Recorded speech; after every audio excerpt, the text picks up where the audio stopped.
മാതൃരാജ്യത്തെ രാജാവായിരുന്ന അശ്വപതിക്കും പത്നി മാലതിക്കും ജനിച്ച ഏക പുത്രിയാണ് സാവിത്രി. ഇന്ന് ഞാൻ സാവിത്രിയുടെ കഥയാണ് പറഞ്ഞു തരാൻ പോകുന്നത്. ഈ അശ്വപതി രാജാവിന് ഒരുപാട് ഭാര്യമാരുണ്ടായിരുന്നു. എന്നാൽ ഇത്രയധികം ഭാര്യമാരുണ്ടായിരുന്നിട്ടും മക്കളുണ്ടായില്ല എന്ന കാര്യത്തിൽ രാജാവിന് വലിയ വിഷമം ഉണ്ടായിരുന്നു. അങ്ങനെ അദ്ദേഹം സൂര്യഭഗവാനെ ഭജിക്കാൻ തീരുമാനിക്കുകയും അങ്ങനെ അദ്ദേഹത്തിൻ്റെ ഭാര്യയായ മാലതിക്ക് ഒരു പെൺകുട്ടി ഉണ്ടാവുകയും ചെയ്തു. ആ കുട്ടിയുടെ പേരായിരുന്നു സാവിത്രി. സാവിത്രിയുടെ ജനനം മാതൃരാജ്യത്തെ ജനങ്ങൾ വളരെയധികം സന്തോഷത്തോടെ ആഘോഷിച്ചു. കൊട്ടാരത്തിലെ എല്ലാവരുടെയും രാജ്യത്തെ ജനങ്ങളുടെയും ലാളനയ്ക്ക് പാത്രീഭൂതയായിട്ടാണ് സാവിത്രി വളർന്നു വന്നത്. അവൾ വളരെ സന്തോഷവതിയായിരുന്നു. അവൾ വളർന്നു വന്നപ്പോൾ രാജ്ഞി ഒരിക്കൽ രാജാവിനോട് പറഞ്ഞു, നമ്മുടെ മകള് വളർന്നു വരുന്ന കണ്ടിട്ട് എനിക്ക് പേടിയാവുന്നു. പെൺകുട്ടിയാണ്, അവളെ നമുക്ക് മറ്റൊരു വീട്ടിലേക്ക്, മറ്റൊരു കൊട്ടാരത്തിലേക്ക് വിവാഹം കഴിച്ചു കൊടുക്കേണ്ടി വരും. അപ്പോൾ രാജാവ് പറഞ്ഞു, നീ അങ്ങനെ പറഞ്ഞ് വിഷമിച്ചിട്ട് കാര്യമില്ല. പെൺകുട്ടികൾ പൂക്കളെ പോലെയാണ്. അവർ എവിടെ പോയാലും അവർ ചെല്ലുന്നിടം സുഗന്ധപൂരിതമാക്കിക്കൊള്ളും. അവരെ നമ്മുടെ കയ്യിൽ തന്നെ വെക്കാൻ നമുക്ക് അവകാശമില്ല. ദൈവം അവരെ എങ്ങോട്ടാണോ അയക്കുന്നത് അവരങ്ങോട്ട് പോകട്ടെ. അങ്ങനെ സാവിത്രി വളർന്നു. അവൾ സംഗീതം പഠിച്ചു, തത്വശാസ്ത്രം പഠിച്ചു, ജ്യോതിശാസ്ത്രം പഠിച്ചു. അങ്ങനെ പഠിക്കാവുന്ന കാര്യങ്ങളെല്ലാം പഠിച്ച് വളരെ മിടുക്കിയായിട്ടാണ് വളർന്നു വന്നത്. അങ്ങനെ ഇരിക്കെ ഒരിക്കൽ സാവിത്രി തൻ്റെ പിതാവിനോട് ചെന്ന് പറഞ്ഞു, അച്ഛാ, എൻ്റെ സുഹൃത്തുക്കളൊക്കെ വിവാഹം കഴിച്ച് ദൂരേക്ക് പോകുന്നു. എനിക്ക് അങ്ങനെ ദൂരേക്കൊന്നും പോവണ്ട, എനിക്ക് ഇവിടെ തന്നെ താമസിച്ചാൽ മതി. അപ്പോൾ രാജാവ് ഉറക്കെ ചിരിച്ചുകൊണ്ട് പറഞ്ഞു, മകളെ, സമയമാകട്ടെ, അപ്പോൾ നമുക്കതിനെപ്പറ്റിയൊക്കെ തീരുമാനിക്കാം. അങ്ങനെ കാലം കടന്നുപോയി. അവൾക്ക് വിവാഹപ്രായമായി. അങ്ങനെ ഇരിക്കെ ഒരിക്കൽ സാവിത്രി തൻ്റെ തോഴിമാരോടൊപ്പം ക്ഷേത്രത്തിലേക്ക് പോകുമ്പോൾ എതിരെ കുതിരപ്പുറത്ത് കുറേ സൈനികർ വന്നു. അവർ രാജകുമാരിയെ കണ്ടിട്ട് അവളെ അവിടെ ഇരുന്നുകൊണ്ട് വണങ്ങി. അപ്പോൾ സാവിത്രി ചോദിച്ചു, നിങ്ങൾ എന്തിനാണ് ഈ കുതിരപ്പുറത്തിരുന്ന് എന്നെ വണങ്ങുന്നത്? അപ്പോൾ അതിലൊരു സൈനികൻ പറഞ്ഞു, കാരണം അങ്ങ് ഞങ്ങളുടെ രാജകുമാരിയാണ്. ഇതും പറഞ്ഞ് അവരെ കുതിര ഓടിച്ചു പോയെങ്കിലും പോകുന്ന വഴിക്ക് അവരിൽ ഒരാൾ പറഞ്ഞു, നമ്മളുടെ രാജകുമാരി യഥാർത്ഥത്തിൽ ഒരു രാജകുമാരി അല്ലായിരുന്നെങ്കിൽ പോലും നമ്മൾ അവളെ തൊഴുതേനെ, കാരണം അവൾ അത്രയ്ക്ക് സുന്ദരിയാണ്. ഇവർ പരസ്പരം പറഞ്ഞതാണെങ്കിലും സാവിത്രി അത് കേട്ടു. അപ്പോൾ സാവിത്രിക്ക് വല്ലാത്ത നാണം വന്നു. ഇത് കേട്ട് നാണം കൊണ്ട് ചുവന്നു തുടുത്ത മുഖത്തോടെയാണ് സാവിത്രി ക്ഷേത്രദർശനം കഴിഞ്ഞ് തിരിച്ച് കൊട്ടാരത്തിലെത്തിച്ചേർന്നത്. അപ്പോൾ മകളുടെ മുഖത്ത് തങ്ങൾ ഇന്നേ വരെ കണ്ടിട്ടില്ലാത്ത ഒരു ഭാവം കണ്ടിട്ട് ഈ പിതാവിനും മാതാവിനും ആശ്ചര്യം തോന്നി. അവൾ തൻ്റെ സൗന്ദര്യത്തെപ്പറ്റി മനസ്സിലാക്കി തുടങ്ങിയെന്നും അവൾക്ക് വിവാഹം കഴിക്കാൻ പ്രായമായി എന്നുമൊക്കെ മധുര രാജാവായ അശ്വതിക്ക് അപ്പോൾ തോന്നി. രാജാവ് മകളോട് ചോദിച്ചു, മകളെ, നിൻ്റെ മുഖം എന്താണ് ഇങ്ങനെ ചുവന്നിരിക്കുന്നത്? അവൾ പറഞ്ഞു, പുറത്തെ സൂര്യനെ നോക്കിയിട്ടാണ് പിതാവേ. അങ്ങനെയല്ല എന്ന് രാജാവിന് മനസ്സിലായി. അവളുടെ സൗന്ദര്യത്തെ ആരോ പുകഴ്ത്തിയിട്ടുണ്ട്. എന്തായാലും അവൾക്ക് പറ്റിയൊരു വരനെ കണ്ടുപിടിക്കാൻ രാജാവ് തീരുമാനിച്ചു. രാജാവ് തൻ്റെ കുറേ ദൂതന്മാരെ അയൽ രാജ്യങ്ങളിലേക്ക് അയച്ചു. അവിടെ ചെന്ന് സാവിത്രിയെപ്പറ്റി സംസാരിക്കാനും അവൾക്ക് പറ്റിയ വരന്മാർ ആ നാടുകളിലുണ്ടെങ്കിൽ അന്വേഷിക്കാനും വേണ്ടിയിട്ടാണ് ഇങ്ങനെ ദൂതന്മാരെ പറഞ്ഞു വിട്ടത്. അങ്ങനെ സാവിത്രിയെപ്പറ്റി എല്ലാ രാജ്യങ്ങളിലും വാർത്തകൾ ചെല്ലുകയും അവളുടെ വിജ്ഞാനത്തെപ്പറ്റിയും അവളുടെ സൗന്ദര്യത്തിനെപ്പറ്റി കേട്ടപ്പോൾ ഇത്രയധികം വിദ്യാഭ്യാസമുള്ളൊരു പെൺകുട്ടിയെ വേണ്ട, അവളോട് കിടപിടിക്കാൻ പറ്റിയൊരു വരനല്ല താൻ എന്ന ചിന്തയാൽ പല രാജകുമാരന്മാരും സാവിത്രി വിവാഹം കഴിക്കാൻ വിസമ്മതിച്ചു. അവളോളം മികച്ചതല്ല തങ്ങളാരും എന്ന ഒരു അപകർഷതാബോധം മിക്കവാറും എല്ലാ രാജകുമാരന്മാരുടെ ഉള്ളിലുണ്ടായി. കാര്യം രാജാവിനെ വല്ലാതെ വിഷമിപ്പിച്ചു. അദ്ദേഹം വിചാരിച്ചിരുന്നത് ഇത്ര സുന്ദരിയായ ബുദ്ധിമതിയായ തൻ്റെ മകളെ വിവാഹം കഴിക്കാൻ വേണ്ടി ഒരുപാട് പേര് വരും എന്നാണ്. പക്ഷേ അങ്ങനെ ആരും വന്നില്ല. തൻ്റെ പിതാവ് ഇങ്ങനെ വിഷമിക്കുന്നു എന്നറിഞ്ഞ് സാവിത്രി അദ്ദേഹത്തിനെ വന്ന് കണ്ടു. എന്നിട്ട് ചോദിച്ചു, അങ്ങ് എന്തിനാണ് വിഷമിക്കുന്നത്? അങ്ങ് എന്നെ ഇവിടുന്ന് പറഞ്ഞു വിടാൻ പോവാണോ?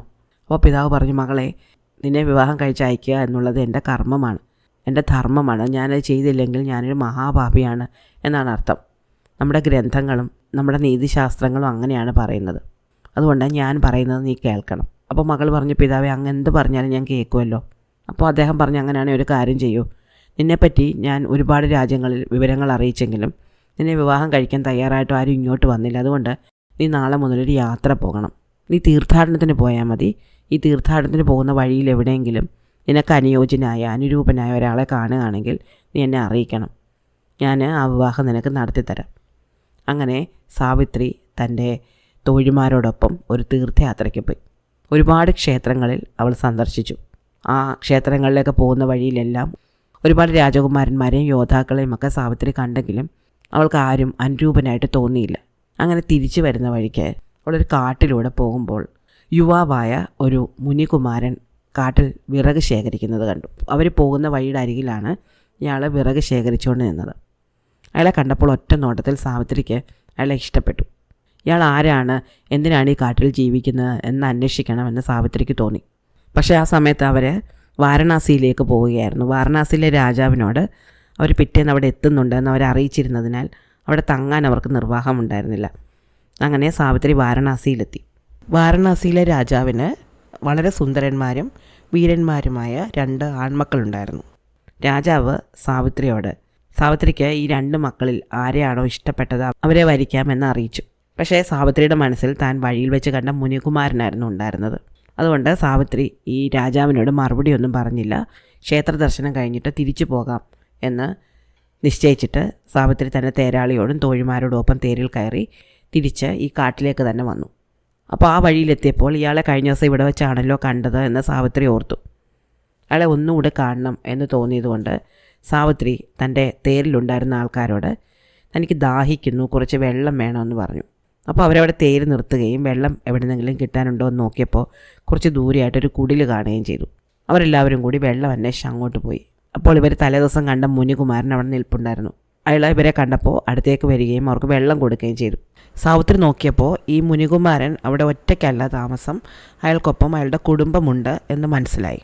അപ്പോൾ സാവിത്രി തൻ്റെ തേരാളിയോട് ഇവർ ആരാണ് എന്ന് അന്വേഷിക്കണം എന്ന് പറഞ്ഞു. അങ്ങനെ ഈ തേരാളി ഈ ആശ്രമത്തിലേക്ക് ചെന്ന് അവരെ പറ്റി അന്വേഷിച്ചു. അതിനുശേഷം ഇയാൾ തിരിച്ചു വന്ന് പറഞ്ഞു, നമ്മൾ വിചാരിക്കുന്നത് പോലെ അവർ സന്യാസിമാരല്ല. നമുക്ക് വെള്ളം തന്ന ആളിൻ്റെ പേര് സത്യവാൻ എന്നാണ്. അയാൾ നാടുവിട്ട ഒരു രാജാവിൻ്റെ മകനാണ്. സ്വാല രാജ്യത്ത് ഒരു രാജാവ് ഉണ്ടായിരുന്നു. അദ്ദേഹത്തിൻ്റെ പേര് ധ്യൂമസേനൻ എന്നായിരുന്നു. ഈ ധ്യൂമസേനൻ്റെ ഏക മകനായിരുന്നു സത്യവാൻ. പ്രായമായപ്പോൾ ഈ ധ്യൂമസേനന് തൻ്റെ കാഴ്ചശക്തി നഷ്ടപ്പെട്ടു. ഇത് മനസ്സിലാക്കിയ ശത്രുക്കൾ അദ്ദേഹത്തെ രാജ്യത്ത് നിന്നും പുറത്താക്കി. തൻ്റെ പത്നിയോടും ഏക മകനായ സത്യവാനോടും കൂടി വനത്തിൽ അഭയം പ്രാപിച്ച രാജാവ് അവിടെ ഒരു ആശ്രമം കെട്ടി താമസിക്കുകയായിരുന്നു. അങ്ങനെ താമസിക്കുന്നതിനിടയ്ക്കാണ് ഇദ്ദേഹം വിറക് ശേഖരിക്കാൻ വരികയും സാവിത്രിയെ കാണുകയും ചെയ്തത്. എന്തായാലും സാവിത്രി തീർത്ഥാടനം കഴിഞ്ഞ് തിരിച്ചു ചെന്ന് തൻ്റെ പിതാവിനോട് താൻ തൻ്റെ വരനെ കണ്ടുപിടിച്ചുവെന്നും അദ്ദേഹം ഒരു രാജാവോ ഒരു യോദ്ധാവോ ഒന്നുമല്ല, കാട്ടിൽ താമസിക്കുന്ന ഒരാളാണെന്നും പറഞ്ഞു. രാജാവിനത് കേട്ടപ്പോൾ കുറച്ച് വിഷമം തോന്നി. തൻ്റെ മകള് തീർത്ഥാടനം കഴിഞ്ഞ് വരുമ്പോൾ അവൾക്ക് യോജിച്ച ഒരു വരനെ കണ്ടുപിടിക്കുമെന്നായിരുന്നു അദ്ദേഹം വിചാരിച്ചിരുന്നത്. പക്ഷേ ഇത് കാട്ടിൽ ഒരാശ്രമം കെട്ടി താമസിക്കുന്ന ഒരാളാണ്, ഒറ്റ മകളാണ്. അവളെ ആശ്രമത്തിലേക്ക് എങ്ങനെ അയക്കും? ഈ അശ്വപതി രാജാവിന് ബുദ്ധിമുട്ട് തോന്നി. എന്നാൽ നല്ല അറിവും വിവേകവുമുള്ള തൻ്റെ മകൾ ഒരു ചീത്ത തീരുമാനം ഒരിക്കലും എടുക്കുകയില്ല എന്ന് മനസ്സിലാക്കിയ അദ്ദേഹം അവളെ വിവാഹം കഴിച്ച് ഈ കാട്ടിലേക്ക് തന്നെ അയക്കാം എന്ന് വളരെ ദുഃഖത്തോടെയാണെങ്കിലും തീരുമാനിച്ചു. അപ്പോൾ അവിടെ നാരദൻ വന്നു. നാരദനോട് രാജാവ് തൻ്റെ വിഷമം പറഞ്ഞു. മകൾ ആരെ കണ്ടുപിടിച്ചാലും അയാളെ അവൾക്ക് വിവാഹം കഴിച്ചു കൊടുക്കാമെന്ന് രാജാവ് നേരത്തെ നിശ്ചയിച്ചുറപ്പിച്ചതായിരുന്നു. ഇപ്പോൾ മകൾ കണ്ടുപിടിച്ചിരിക്കുന്നത് വനത്തിൽ താമസിക്കുന്ന സത്യവാനെയാണ്. പറഞ്ഞ വാക്കിനനുസരിച്ച് അദ്ദേഹത്തിന് ഈ വിവാഹം നടത്തി കൊടുക്കാത്ത തരമില്ല. ഇക്കാര്യം കേട്ടപ്പോൾ നാരദൻ പറഞ്ഞു, ഇത് ഒരു നല്ല തീരുമാനമാണെന്ന് എനിക്ക് തോന്നുന്നില്ല. സത്യവാൻ കാട്ടിൽ താമസിക്കുന്നുവെന്നോ അവർക്ക് രാജ്യം നഷ്ടപ്പെട്ടുവെന്നോ രാജാവ് മകനോടും ഭാര്യയോടും ഒപ്പം നാട്ടിൽ നിന്ന് കാട്ടിലേക്ക് ഓടിപ്പോകുന്നതാണെന്നോ ഒന്നുമല്ല ഈ വിവാഹാലോചന വേണ്ടെന്ന് വെക്കാനുള്ള കാരണം. അപ്പോൾ അശ്വപതി രാജാവ് ചോദിച്ചു, പിന്നെ എന്തുകൊണ്ടാണ് മുനെ ഇത് നല്ല തീരുമാനമല്ല എന്നങ്ങ് പറയുന്നത്? ഇയാൾ ഒരു കുലീനനല്ലേ, നല്ല കുലത്തിൽ ജനിച്ചവനല്ലേ? നാരദൻ പറഞ്ഞു, സത്യവാൻ വളരെ നല്ല കുലത്തിൽ ജനിച്ചവനാണ്. അപ്പോൾ രാജാവ് ചോദിച്ചു, സത്യവാന് ധൈര്യമില്ലേ? അവനൊരു ഭീരുവാണോ? നാരദൻ പറഞ്ഞു, അല്ല, അവൻ വളരെ ധൈര്യവാനാണ്, അവൻ ഒരു വീരനാണ്, അവന് ധനുർവിദ്യയിലും യുദ്ധവിദ്യയിലും നല്ല പാഠവുമുണ്ട്. അപ്പോൾ അശ്വതി ചോദിച്ചു, പിന്നെ എന്തുകൊണ്ടാണ് അങ്ങ് സത്യവാൻ്റെ വിവാഹാലോചന ഒരു നല്ല ആലോചന അല്ല എന്ന് പറഞ്ഞത്? നാരദൻ പറഞ്ഞു, അതിനൊരു കാരണമുണ്ട്. സത്യവാന് ആയുസ്സില്ല. കൃത്യം 1 വർഷം കഴിയുമ്പോൾ സത്യവാൻ മരിച്ചു പോകും. നാം ഈ സംസാരിച്ചുകൊണ്ടിരിക്കുന്ന ദിവസം തൊട്ട് കൃത്യം 1 വർഷം മാത്രമേ സത്യവാൻ ആയുസുള്ളൂ. അപ്പോൾ രാജാവിന് ഇത് വലിയ വിഷമമായിപ്പോയി. ഞാൻ സത്യവാനെ എൻ്റെ മകൾക്ക് വിവാഹം കഴിച്ചു കൊടുക്കുകയാണെങ്കിൽ അവൾ 1 വർഷത്തിനകം ഒരു വിധവയായിത്തീരും. രാജാവ് ഉടൻ തന്നെ സാവിത്രിയോട് ചെന്ന് ഇക്കാര്യം പറഞ്ഞു. മറ്റൊരു കാരണം കൊണ്ട് ഞാൻ ഈ വിവാഹം വേണ്ട എന്ന് പറയുകയല്ല മകളെ, നീ 1 വർഷത്തിനകം വിധവയായിത്തീരും. സത്യവാന് ആയുസ്സില്ല. അപ്പോൾ സാവിത്രി പറഞ്ഞു, ഞാൻ ഈ വിവരം അറിയുന്നതിന് മുമ്പേ എൻ്റെ തീരുമാനം എടുത്തു കഴിഞ്ഞിരുന്നു പിതാവേ, അതുകൊണ്ട് എനിക്കിത് മാറ്റാൻ പറ്റില്ല. ഞാൻ ആരെങ്കിലും വിവാഹം കഴിക്കുകയാണെങ്കിൽ അത് സത്യവാനെ മാത്രമായിരിക്കും. രാജാവ് ഒരുപാട് തവണ ഈ സാവിത്രിയോട് ഇതിനെപ്പറ്റി സംസാരിച്ചെങ്കിലും സാവിത്രി മറ്റൊന്നും കേൾക്കാൻ തയ്യാറായില്ല. അങ്ങനെ രാജാവ് വളരെ വലിയൊരു ഘോഷയാത്രയായിട്ട് സാവിത്രിയും കൊണ്ട് കാട്ടിലേക്ക് പോയി. കാട്ടിൽ ചെന്ന് ഈ ധ്യൂമസേന രാജാവ് പാർക്കുന്ന ആശ്രമം കണ്ടുപിടിച്ചു. എന്നിട്ട് തൻ്റെ മകളെ സത്യവാന് വിവാഹം കഴിച്ചു കൊടുക്കാൻ വേണ്ടി വന്നിരിക്കുകയാണ് എന്ന് പറഞ്ഞു. സത്യവാന് ആയുസ് കുറവാണ് എന്ന കാര്യം യാതൊരു കാരണവശാലും ഈ സത്യവാനെയോ അദ്ദേഹത്തിൻ്റെ മാതാപിതാക്കളെ അറിയിക്കേണ്ട എന്ന് സാവിത്രിയും മാതാപിതാക്കളും തീരുമാനിച്ചിരുന്നു. അങ്ങനെ കാട്ടിൽ വെച്ച് അശ്വപതി തൻ്റെ മകളെ സത്യവാന് വിവാഹം കഴിച്ചു കൊടുത്തു. വിവാഹശേഷം അവരെ രാജ്യത്തിലേക്ക് അദ്ദേഹം ക്ഷണിച്ചെങ്കിലും അവർ കാട്ടിൽ തന്നെ താമസിക്കാനാണ് ഇഷ്ടപ്പെട്ടത്. അങ്ങനെ സത്യവാൻ്റെ ഒപ്പം സാവിത്രിയെ വിട്ടിട്ട് അശ്വപതി രാജാവും പരിവാരങ്ങളും തിരിച്ചുപോയി. സാവിത്രി അങ്ങനെ കാട്ടിൽ ആശ്രമത്തിൽ താമസമായി. അവർ വളരെ സന്തോഷത്തോടെയായിരുന്നു ജീവിച്ചിരുന്നത്. കാട്ടിൽ താമസിക്കുന്നത് കൊണ്ട് തന്നെ സാവിത്രി തൻ്റെ രാജകീയമായ വേഷഭൂഷാദികളൊക്കെ ഉപേക്ഷിക്കുകയും വളരെ ലളിതമായ വേഷം ധരിക്കുകയും ചെയ്തു. അന്ധനായ തൻ്റെ ഭർത്തൃപിതാവിനെയും വൃദ്ധയായ ഭർത്തൃമാതാവിനെയും സാവിത്രി നന്നായി പരിചരിച്ചു. പൊതുവെ രാവിലെ എഴുന്നേറ്റ് സത്യവാൻ കാട്ടിലേക്ക് പോകാറുണ്ടായിരുന്നു. അങ്ങനെ കാട്ടിലേക്ക് പോയതിന് ശേഷം കുറച്ച് നേരം കഴിഞ്ഞിട്ട് സത്യവാൻ തിരിച്ചു വരാറുള്ളൂ. കാട്ടിൽ പോകുന്നത് വിറക് ശേഖരിക്കാനോ വെള്ളം എടുക്കാനോ അല്ലെങ്കിൽ എന്തെങ്കിലും പച്ചിലകൾ പറിക്കാനോ ഒക്കെ ആയിരിക്കും. അങ്ങനെ ഒരു ദിവസം സത്യവാൻ ഒരു മനോഹരമായ മോതിരം എടുത്ത് സാവിത്രിക്ക് കൊടുത്തു. എന്നിട്ട് പറഞ്ഞു, നീ എപ്പോഴും ഈ മോതിരം കയ്യിലണിഞ്ഞിരിക്കണം. ഈ മോതിരത്തിൻ്റെ ഒരു പ്രത്യേകതയുള്ളത്, ഇതിൽ പതിപ്പിച്ചിരിക്കുന്ന കല്ലിന് നല്ല തിളക്കമായതിനാൽ നിനക്ക് ഇതിൽ മുഖം നോക്കാൻ പറ്റും. രാജകൊട്ടാരത്തിൽ നിലക്കണ്ണാടികളൊക്കെ ഉണ്ടായിരുന്നല്ലോ നിനക്ക് മുഖം നോക്കാൻ. ഇവിടെ അങ്ങനെയൊന്നും ഇല്ലാത്തതുകൊണ്ട് നിനക്ക് മുഖം നോക്കി നിൻ്റെ സൗന്ദര്യം ആസ്വദിക്കാൻ ഈ മോതിരം കൊണ്ട് പറ്റും. സാവിത്രി സത്യവാൻ്റെ കയ്യിൽ നിന്ന് ഈ മോതിരം വാങ്ങുകയും അന്നു മുതൽ ആ മോതിരം ധരിക്കാൻ തുടങ്ങുകയും ചെയ്തു. താമസിക്കുന്നത് ചെറിയൊരു കുടിലിലായിരുന്നെങ്കിലും വളരെ സന്തോഷത്തോടെയായിരുന്നു സാവിത്രി ജീവിച്ചിരുന്നത്. സത്യവാൻ്റെ മാതാവിനും പിതാവിനും സാവിത്രിയോട് വളരെയധികം സ്നേഹമുണ്ടായിരുന്നു. പക്ഷേ സാവിത്രിക്ക് ഓരോ ദിവസം മുന്നോട്ട് പോകും തോറും താൻ സത്യവാനെ പിരിയണമല്ലോ എന്ന കാര്യം ഓർത്തിട്ട് വളരെയധികം ദുഃഖം തോന്നുന്നുണ്ടായിരുന്നു. ഓരോ ദിവസം മുന്നോട്ട് പോകും തോറും സാവിത്രി വേണമെന്ന് വിചാരിക്കാതെ തന്നെ ദിവസങ്ങൾ എണ്ണി തുടങ്ങി. ഇനി 60 ദിവസം കൂടെ ഉള്ളൂ, ഇനി 59 ദിവസം കൂടെ ഉള്ളൂ, ഇനി 58 ദിവസങ്ങൾ കൂടിയുള്ളൂ എന്ന് സാവിത്രി വളരെ ദുഃഖത്തോടെ എണ്ണി കഴിഞ്ഞു.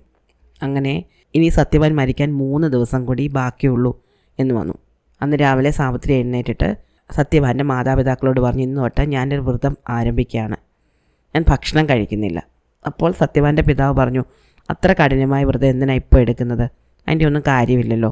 അപ്പോൾ സാവിത്രി പറഞ്ഞു, അല്ല, എനിക്ക് ഒരു കാര്യമുണ്ട്, എനിക്കൊരു വ്രതം എടുത്തേ പറ്റൂ. അങ്ങനെ സാവിത്രി 3 ദിവസമായിട്ട് വ്രതം എടുത്തു. അങ്ങനെ സത്യവാൻ മരിക്കാനുള്ള ദിവസത്തിൻ്റെ തലേ രാത്രിയിൽ സാവിത്രിക്ക് ഉറക്കം വന്നതേയില്ല. നാളെ താനൊരു വിധവയായി തീരും, നാളെ മുതൽ ഒരിക്കലും തനിക്ക് സത്യവാനെ കാണാൻ പറ്റുകയില്ല എന്നുള്ള ചിന്ത സാവിത്രിയെ വല്ലാതെ വിഷമിപ്പിച്ചു. പിറ്റേന്ന് രാവിലെ സത്യവാൻ കാട്ടിലേക്ക് പോകാൻ ഇറങ്ങുമ്പോൾ പതിവില്ലാതെ സാവിത്രി കൂടെ ചെന്നു. ഞാനും കൂടെ ഇന്ന് കൂടെ വരാമെന്ന് പറഞ്ഞു. സത്യവാൻ പറഞ്ഞു, സാധാരണ ഞാൻ തന്നെയല്ലേ പോകാറ്, ഞാൻ വേഗം തിരിച്ചു വരാം. അപ്പോൾ സാവിത്രി പറഞ്ഞല്ല, ഇന്ന് ഞാനും കൂടി വരാം. ഇത് കേട്ടപ്പോൾ സത്യവാൻ പറഞ്ഞു, അങ്ങനെയാണെങ്കിൽ ഒരു കാര്യം ചെയ്യേ, നീ നിൻ്റെ കാലിൽ പാദസരങ്ങളും കൂടെ അണിയേ. അതിന് ചെറിയ കിലുക്കം ഉണ്ടല്ലോ, അപ്പോൾ നീ എൻ്റെ പിന്നാലെ ഉണ്ടോ എന്ന് എനിക്ക് തീർച്ചപ്പെടുത്താൻ പറ്റും. അങ്ങനെ സാവിത്രി തൻ്റെ പാദസരങ്ങൾ എടുത്ത് അണിഞ്ഞിട്ട് സത്യവാൻ്റെ ഒപ്പം കാട്ടിലേക്ക് പോയി. അങ്ങനെ കാട്ടിലൂടെ അവർ നടന്നു. സത്യവാൻ കാട്ടിൽ നിന്ന് കുറച്ച് ചുള്ളിക്കമ്പുകളൊക്കെ ശേഖരിച്ചു വിറകിന് വേണ്ടിയിട്ട്. അതിനുശേഷം അവർ കുറച്ച് നേരം കാട്ടിലൂടെ നടന്നു. ഇടയ്ക്ക് വെച്ച് സത്യവാൻ പറഞ്ഞു, എനിക്ക് വല്ലാത്ത ക്ഷീണം തോന്നുന്നു, എനിക്കൊന്ന് കിടക്കണമെന്ന് തോന്നുന്നു. അപ്പോൾ സാവിത്രി പറഞ്ഞു, അങ്ങനെയാണെങ്കിൽ ഈ മരച്ചുവട്ടിൽ കിടന്നോളൂ, ഞാൻ കൂടെ ഇരിക്കാം. അങ്ങനെ സാവിത്രി അവിടെ ഇരിക്കുകയും സത്യവാൻ സാവിത്രിയുടെ മടിയിൽ കിടക്കുകയും ചെയ്തു. പെട്ടെന്ന് സത്യവാൻ്റെ ദേഹം വിയർക്കുകയും അദ്ദേഹം വേദന കൊണ്ട് പൊളിയുകയും ചെയ്തു. സത്യവാൻ മരിക്കാൻ പോവുകയാണ് എന്ന് സാവിത്രിക്ക് മനസ്സിലായി. അപ്പോൾ സത്യവാൻ പറഞ്ഞു, സാവിത്രി, എൻ്റെ ദേഹമൊക്കെ വല്ലാതെ കുഴയുന്നത് പോലെ തോന്നുന്നു, ഞാൻ ഇത്തിരി നേരം ഒന്ന് ഉറങ്ങട്ടെ. അങ്ങനെ സത്യവാൻ പതുക്കെ കണ്ണുകൾ അടച്ചു. നേരിയ ശ്വാസമല്ലാതെ മറ്റൊരനക്കവും അപ്പോൾ സത്യവാൻ ഉണ്ടായിരുന്നില്ല. പെട്ടെന്ന് തനിക്ക് ചുറ്റുമുള്ള കാട് വല്ലാതെ ഇരുണ്ടു വരുന്നതായിട്ട് സാവിത്രിക്ക് തോന്നി. കാറ്റ് നിലച്ചു. സാവിത്രി നോക്കുമ്പോൾ കുറച്ച് ദൂരെയായിട്ട് ഒരു ഇരുണ്ട രൂപം തങ്ങൾക്ക് നേരെ വരുന്നത് കണ്ടു. ഈ ഇരുണ്ട രൂപത്തിൻ്റെ തലയിൽ ഒരു ചുവന്ന കിരീടം ഉണ്ടായിരുന്നു, വല്ലാതെ തിളങ്ങുന്ന ഒരു ചുവന്ന കിരീടം. യമധർമ്മദേവൻ വരികയാണ് എന്ന് സാവിത്രിക്ക് മനസ്സിലായി. സാവിത്രി സൂക്ഷിച്ചു നോക്കി. തൻ്റെ വാഹനമായ പോത്തിൻ്റെ പുറത്ത് യമധർമ്മ രാജാവ് സത്യവാൻ്റെ അടുത്തേക്ക് വരുന്നത് സാവിത്രി കണ്ടു. സാവിത്രി ധൈര്യം സംഭരിച്ച് ചോദിച്ചു, നിങ്ങൾ ആരാണ്? അപ്പോൾ അദ്ദേഹം പറഞ്ഞു, നിനക്ക് മനസ്സിലായില്ലേ, ഞാൻ യമധർമ്മനാണ്. സാധാരണക്കാരെന്നോട് ഇങ്ങനെ ചോദിക്കാൻ ധൈര്യപ്പെടാറില്ല. നിൻ്റെ വ്രതശുദ്ധി കൊണ്ടാണ് നീ എന്നെ കാണുന്നത്. ഞാൻ നിൻ്റെ ഭർത്താവായ സത്യവാനെ കൊണ്ടുപോകാൻ വന്നതാണ്. അപ്പോൾ സാവിത്രി ധൈര്യം സംഭരിച്ച് അദ്ദേഹത്തിനോട് ചോദിച്ചു, സാധാരണ അങ്ങല്ല, അങ്ങയുടെ ദൂതന്മാരാണ് ആത്മാക്കളെ കൊണ്ടുപോകാൻ വരുന്നത് എന്നാണ് ഞാൻ കേട്ടിട്ടുള്ളത്. ഇപ്പോൾ അങ്ങെന്താ വന്നത്? അപ്പം യമധർമ്മ രാജാവ് പറഞ്ഞു, സത്യവാൻ ഒരു സാധാരണക്കാരനല്ല, അവൻ വളരെ ശുദ്ധനായ, വളരെ നീതിമാനായ ഒരാളാണ്. അപ്പോൾ അങ്ങനെ ഒരാളെ കൊണ്ടുപോകാൻ ഞാൻ തന്നെ വരണം.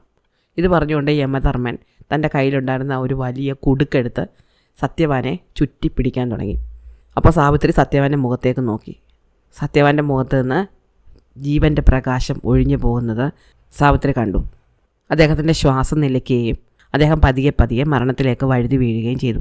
സത്യവാൻ മരിച്ചുവെന്ന് സാവിത്രിക്ക് മനസ്സിലായി. സാവിത്രി വിചാരിച്ചു, എൻ്റെ ഭർത്താവില്ലാത്ത ഈ ഭൂമിയിൽ എനിക്കിനി ജീവിക്കേണ്ട. യമധർമ്മ രാജാവ് എങ്ങോട്ടാണോ പോകുന്നത്, ഞാൻ അദ്ദേഹത്തെ പിന്തുടരും. അങ്ങനെ സാവിത്രി എഴുന്നേറ്റ് യമധർമ്മ രാജാവിൻ്റെ പിന്നാലെ നടന്നു പോകാൻ തുടങ്ങി. അതികഠിനമായ വ്രതമെടുത്തതിനാൽ സാവിത്രിക്ക് യമധർമ്മ രാജാവിനെ കാണാൻ പറ്റുന്നുണ്ടായിരുന്നു. എന്നാൽ യമധർമ്മ രാജാവാണെങ്കിൽ സാവിത്രി പിന്നാലെ വരുന്നത് ആദ്യം അറിഞ്ഞില്ല. സാവിത്രി പിന്നാലെ പോകുന്നത് യമൻ അറിയാതിരിക്കാൻ വേണ്ടിയിട്ട് പുല്ലുകൾ അവളുടെ കാലടി ശബ്ദത്തെ പുറത്തു വിട്ടില്ല. കുറച്ചു നേരം കഴിഞ്ഞപ്പോൾ കാട്ടിലെ പുൽത്തകടി അവസാനിച്ചു. ഒരു നദീതീരത്തെത്തി. നദീതീരത്ത് വെള്ളത്തിലൂടെ ഇറങ്ങി നടന്ന സാവിത്രിയുടെ കാലടികളുടെ ശബ്ദം വെള്ളം പുറത്തു വിട്ടില്ല. അതിനുശേഷം പാറകളിലൂടെയാണ് അവൾ നടന്നത്. പക്ഷേ പാറയിലൂടെ നടന്നപ്പോൾ അവളുടെ കാലിലെ പാദസരത്തിൻ്റെ ശബ്ദം പതിയെ പതിയെ കേട്ടു തുടങ്ങി. അത് യമധർമ്മ രാജാവിൻ്റെ ചെവിയിലെത്തി. അപ്പോഴാണ് അദ്ദേഹത്തിന് സാവിത്രി തൻ്റെ പിന്നാലെ നടന്നു വരുന്നുണ്ട് എന്ന് മനസ്സിലായത്. അദ്ദേഹം തിരിഞ്ഞു നോക്കിയപ്പോൾ തനിക്ക് പിന്നാലെ സാവിത്രി നടന്ന് വരുന്നത് കണ്ടു. അപ്പോൾ അദ്ദേഹം ചോദിച്ചു, നീ എന്തിനാണ് എൻ്റെ പിന്നാലെ വരുന്നത്? നിൻ്റെ സ്ഥാനം ഭൂമിയിലാണ്, നീ ഭൂമിയിലേക്ക് തിരിച്ചു പോയിക്കൊള്ളൂ. അപ്പോൾ സാവിത്രി പറഞ്ഞു, എൻ്റെ ഭർത്താവ് എവിടെയാണോ അവിടെയാണ് എൻ്റെ സ്ഥാനം, ഞാൻ തിരിച്ചു പോവുകയില്ല. യമധർമ്മ രാജാവ് പറഞ്ഞു, നിൻ്റെ ഭർത്താവ് മരിച്ചുപോയി, ഇനി അവന് ഭൂമിയിൽ ഒരു സ്ഥാനവുമില്ല, അതുകൊണ്ട് നീ തിരിച്ചു പോകണം. സാവിത്രി പറഞ്ഞു, അദ്ദേഹത്തിൻ്റെ ജീവൻ തിരിച്ചു തരാതെ ഞാൻ തിരിച്ചു പോവുകയില്ല. യമൻ പറഞ്ഞു, നീ ഒരിക്കലും നടക്കാത്ത കാര്യമാണ് ചോദിക്കുന്നത്. ഞാൻ ഒരിക്കലും ഇവനെ തിരിച്ച് ഭൂമിയിലേക്ക് വിടുകയില്ല, നീ തിരിച്ചു പോയേ പറ്റൂ.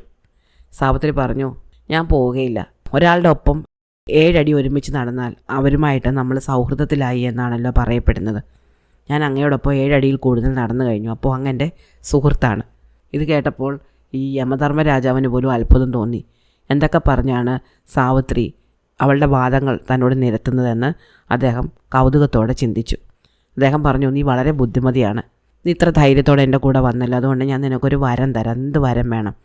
ഈ മരിച്ചു പോയ സത്യവാൻ്റെ ജീവൻ ഒഴിച്ച് മറ്റെന്ത് നിനക്ക് എന്നോട് ചോദിക്കാം. അപ്പോൾ സാവിത്രി ഒട്ടും ചിന്തിക്കാതെ പറഞ്ഞു, എൻ്റെ ഭർത്താവിൻ്റെ അച്ഛന് കണ്ണ് കാണുകയില്ല, അതുകൊണ്ടാണ് അദ്ദേഹത്തിൻ്റെ രാജ്യം നഷ്ടപ്പെട്ടത്. അതുകൊണ്ട് അദ്ദേഹത്തിൻ്റെ കാഴ്ച തിരിച്ചു കിട്ടണം. കാഴ്ച മാത്രമല്ല, അദ്ദേഹത്തിൻ്റെ രാജ്യവും തിരിച്ചു കിട്ടണം. അപ്പോൾ യമധർമ്മൻ പറഞ്ഞു, ശരി, നീ തിരിച്ചു പോയിക്കൊള്ളൂ. നിൻ്റെ ധ്യൂമസേന രാജാവിൻ്റെ കണ്ണിൻ്റെ കാഴ്ച ഇപ്പം തന്നെ തിരിച്ചു കിട്ടിക്കാണും. മാത്രമല്ല, അദ്ദേഹത്തിൻ്റെ രാജ്യം ഉടൻ തന്നെ അദ്ദേഹത്തിന് തിരിച്ചു കിട്ടും. അപ്പോൾ സാവിത്രി പറഞ്ഞു, ഞാൻ തിരിച്ചു പോകുകയില്ല. എൻ്റെ പിതാവ് കന്യാദാനം നടത്തിയത് ജീവിതത്തിലും മരണത്തിലും ഞാൻ അദ്ദേഹത്തിനൊപ്പം നടക്കാനാണ്. ഇപ്പോൾ അദ്ദേഹം മരിച്ചുപോയി എന്ന് കരുതി ഞാൻ തിരിച്ചു പോവുകയില്ല. ഞാൻ അദ്ദേഹം എവിടെ പോകുന്നോ അവിടം വരെ കൂടെ പോകും. അപ്പോൾ യമധർമ്മ രാജാവ് പറഞ്ഞു, നിനക്ക് കൈ പിടിച്ച് തന്ന ശരീരം കാട്ടിൽ തന്നെയാണ് കിടക്കുന്നത്, അതുകൊണ്ട് നീ അങ്ങോട്ട് തന്നെയാണ് തിരിച്ചു പോകേണ്ടത്. നീ പോയി ആ മൃതദേഹം സംസ്കരിക്കാനുള്ള കാര്യങ്ങൾ ചെയ്യണം.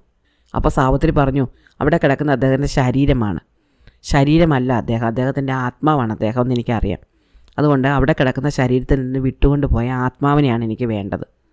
യമധർമ്മൻ പറഞ്ഞു, യാതൊരു കാരണവശാലും ഞാനത് തിരിച്ചു തരികയില്ല. കാരണം ആ ശരീരത്തിൽ നിന്ന് ഞാൻ ആത്മാവിനെ എടുത്തു കഴിഞ്ഞ ആത്മാവിനെ പിന്നെ ശരീരത്തിലേക്ക് ഞാൻ തിരിച്ചു കൊടുക്കാറില്ല. എന്തായാലും ഞാൻ നിൻ്റെ ഭക്തിയിലും നിൻ്റെ ധർമ്മബോധത്തിലും നിൻ്റെ ബുദ്ധിശക്തിയിലും വളരെയധികം സന്തോഷിച്ചിട്ടുണ്ട്. അതുകൊണ്ട് ഞാൻ നിനക്ക് 2 വരങ്ങൾ കൊടുത്തരാം, അത് വേഗം ചോദിച്ചോളൂ. സാവിത്രി പറഞ്ഞു, എൻ്റെ പിതാവിന് ഞാൻ മാത്രമേ ഉണ്ടായിരുന്നുള്ളൂ. അദ്ദേഹം എന്നെ കാട്ടിലേക്കാണ് വിവാഹം കഴിച്ചയച്ചത്. ഞാനിങ്ങി പോന്നതോടെ എൻ്റെ പിതാവിന് രാജ്യഭാരം ഏൽപ്പിക്കാൻ മറ്റാരും ഇല്ലാതായി. അതുകൊണ്ട് എൻ്റെ പിതാവിന് ഒരു മകനെ കൊടുക്കണം. യമധർമ്മ രാജാവ് പുഞ്ചിരിയോടെ പറഞ്ഞു, ശരി, ഞാൻ അശ്വപതി രാജാവിന് ഒരു മകനെ കൊടുക്കാം. ഇനി എന്താ നിനക്ക് വേണ്ടത്? 2ാമത്തെ കാര്യം ചോദിച്ചോളൂ. അപ്പോൾ സാവിത്രി പറഞ്ഞു, എനിക്കും മക്കളെ വേണം. എനിക്ക് 100 മക്കളെ പ്രസവിക്കണം. അപ്പോൾ യമധർമ്മ രാജാവ് പറഞ്ഞു, ശരി, നിനക്ക് 100 മക്കളെ ഞാൻ തരാം. അപ്പോൾ സാവിത്രി ചോദിച്ചു, എൻ്റെ ഭർത്താവിനെ അങ്ങ് കൊണ്ടുപോയി കഴിഞ്ഞാൽ എനിക്ക് അങ്ങനെ 100 മക്കളുണ്ടാവും. അതുകൊണ്ട് എനിക്ക് എൻ്റെ ഭർത്താവിനെ തിരിച്ചു വേണം. ഞാനൊരു പതിവ്രതയായ സ്ത്രീയാണ്, ആ രീതിയിൽ തന്നെ ജീവിക്കാനാണ് ഞാൻ ഇഷ്ടപ്പെടുന്നത്. അതുകൊണ്ട് എനിക്ക് 100 മക്കളുണ്ടാകണമെങ്കിൽ എൻ്റെ ഭർത്താവിൻ്റെ കൂടെ വേണം. സാവിത്രി വളരെ വിദഗ്ധമായിട്ട് അവൾക്ക് വേണ്ടത് തന്നോട് ചോദിച്ചു വാങ്ങിയെന്ന് യമധർമ്മ രാജാവിന് മനസ്സിലായി.